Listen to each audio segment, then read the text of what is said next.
Rais wa Marekani Donald Trump ameutaka utawala wa Kiislamu wa Iran kujisalimisha, huku akionya kuwa kuna uwezekano wa kumuua kiongozi mkuu wa taifa hilo Ayatollah Ali Khamenei na Marekani kuingia mzima kwenye vita. Mapigano kati ya Tel Aviv na Tehran yanaingia siku ya 6 hiyo. Jana usiku, jeshi la walinzi wa mapinduzi ya Kiislamu ya Iran IRGC lilirusha mkururu wa makombora mengi kuelekea Israel. Jeshi la anga la Israel mapema katika taarifa yake ilieleza kuwa ilidungua ndege zisizo na rubani 3 za Iran, huku nyingine zikishambulia kusini mwa milima Golan inayokaliwa kwa mabavu na Israel kando na mpaka wa Syria. Toka wiki iliyopita, safari za ndege zilisimamishwa kote nchini Israel, huku shirika la Birthright Israel likihamisha zaidi ya watalii 1500 kwenda Cyprus wakisindikizwa na jeshi la majini la Israel. Taarifa ambazo hazikuweza kuthibitishwa mapema na gazeti la New York Times zilidai kuwa jeshi la ulinzi la Israel IDF ilitumia zaidi ya ndege za kivita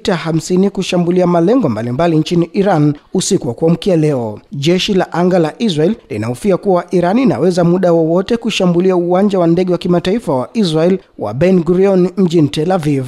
Jeshi la walinzi wa mapinduzi ya Kiislamu ya Iran katika taarifa yake ilitangaza kuwa litashambulia kituo cha nyuklia cha Dinoma cha nchini Israel. Huku hayo akijiri, jeshi hilo la Iran pia limefanya mashambulizi makubwa katika mfumo wa ulinzi wa anga wa Israel huko Netanya, kusini mwa Tel Aviv. Wakati hayo akijiri, siku ya Jumanne, rais wa Marekani Donald Trump alichapisha katika ukurasa wake wa Social Truth akidai kuwa wana udhibiti kamili wa anga la Iran. Kiongozi huyo wa Marekani aliendelea kumtahadharisha Ayatollah Ali Khamenei akisema, tunajua hasa ni wapi yule anaitwa kiongozi mkuu amejificha. Yeye ni shabaha rahisi, lakini yuko salama. Hatutamuua, angalau sio kwa sasa. Trump alisisitiza kuwa uvumilivu wetu umepungua, akionya katika ujumbe wake wa mwisho akisema, mujisalimishe bila masharti. Hata hivyo, hakuna dalili zozote za Tehran kufanyia kazi ushauri huu wa Trump, na badala yake Ayatollah Ali Khamenei ameandika akisema kwamba hawatauonea huruma utawala wa kizayuni wa Israel. Haya yanajiri wakati ambapo waziri wa mambo ya kigeni wa Israel Gideon Sar akiambia baraza la usalama la Umoja Mataifa kuwa tishio la nyuklia kutoka Iran ndilo lilosababisha Israel kuzindua Operation Rising Lion ili kulenga vituo vya nyuklia vya Tehran. Iran imevuka kila mstari mwekundu, imepanua urutubishaji wake wa urani hadi katika viwango vya juu kutengeneza silaha za nyuklia, kinyume kabisa na matakwa ya jumuiya za kimataifa. Waziri huyo alisema na kushutumu utawala wa Iran kwa kutumia diplomasia kama njia kuvuta muda ili kukamilisha mpango wake wa nyuklia. Gideon Sare aliongeza hata zaidi kuwa uwezo wa Iran na makombora yake ya ballistic umeiacha Tel Aviv bila chaguo lolote bali kuwahi kuishambulia Iran. Katika hatua nyingine, akizungumza na mabalozi 30 wa nchi mbalimbali mjini Tel Aviv, Gideon Sare amesema hakutakuwa na mapatano yoyote na Iran hadi pale operesheni ya Israel itakapokamilika na kuondoa kitisho cha moja kwa moja kutoka Tehran.